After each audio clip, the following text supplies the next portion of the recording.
Chers compatriotes, je n'ai jamais vu un peuple si ignorant comme le peuple camerounais.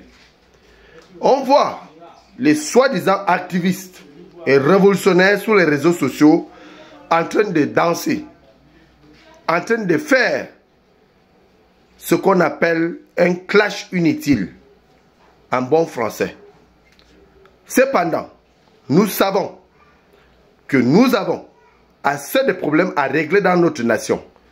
Donc ça devrait attirer l'attention de tout le monde et ça devrait faire à ce que chaque Camerounaise ou Camerounais qui est pour le changement se met sous la bonne voie pour que nous puissions pointer du doigt à ces hommes irresponsables qui sont à la tête de nos institutions.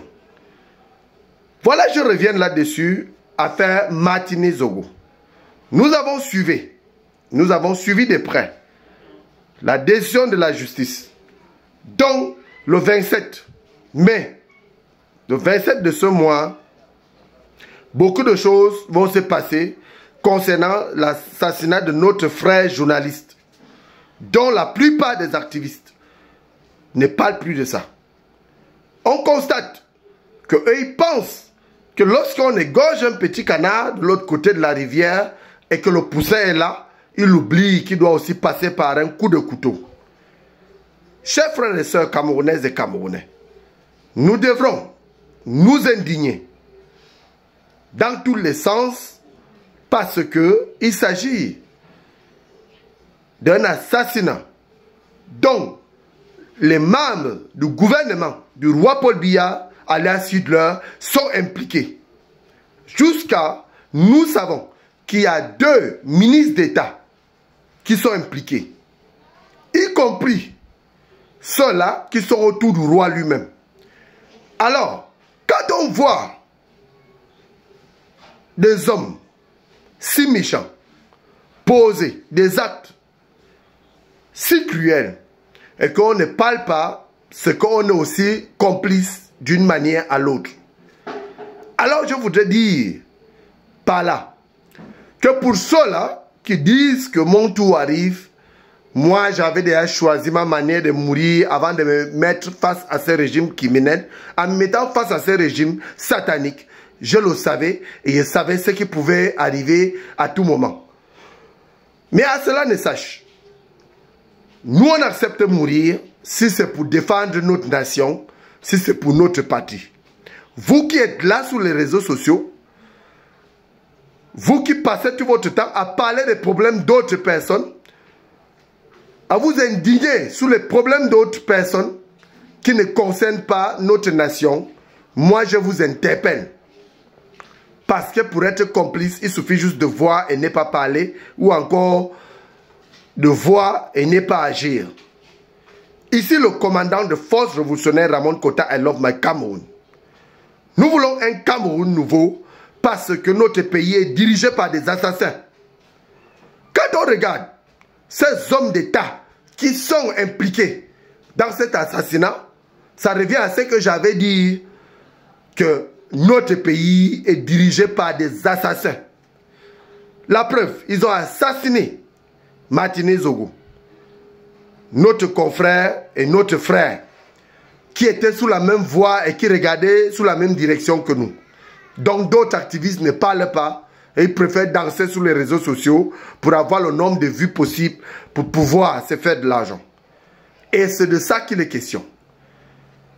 On constate que ces hommes qui se font appeler ministres et hommes d'État du Cameroun, un État qui s'est transformé en jungle où on doit manger les plus petits, alors que nous savons tous que nous sommes Camerounais, nous n'avons pas choisi d'être au Cameroun.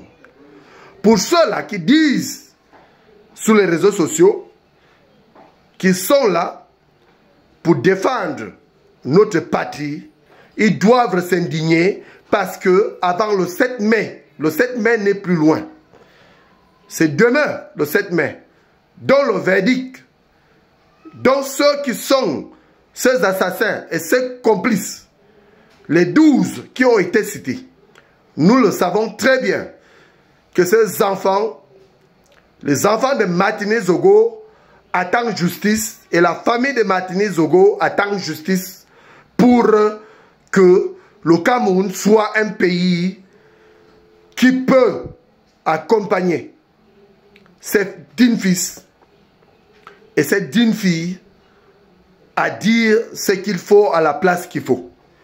Vous allez remarquer que ces assassins sont autour de ce monsieur dont vous appelez président de la République. Aujourd'hui, j'appelle Roi Paul Biya alias Hitler. C'est lui qui a occasionné tout ça là. Parce qu'il n'a plus la faculté de diriger notre nation. Il n'a plus tous ses sens pour comprendre ce qui se passe dans notre pays. Et quand on parle, on reçoit des menaces comme si le Cameroun appartenait à une tierce personne. Moi, je vous rappelle tout simplement que c'est notre pays à tous et nous devons prendre nos responsabilités chacun de son côté pour parler les problèmes de notre nation sans toutefois craindre quoi que ce soit parce que le Cameroun appartient à tous.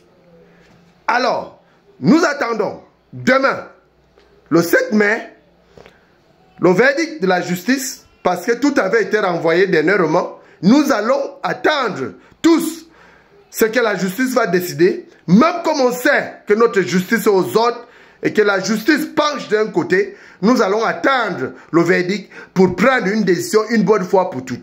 C'est la raison pour laquelle nous avons dit, nous ne voulons plus ces hommes méchants, ces assassins qui sont complices à la fois criminels à la tête de nos institutions. Nous voulons un Cameroun libre pour tous et un partage, égalité, un vivre ensemble et vivre mieux pour le bien-être de notre nation. Nous vous remercions.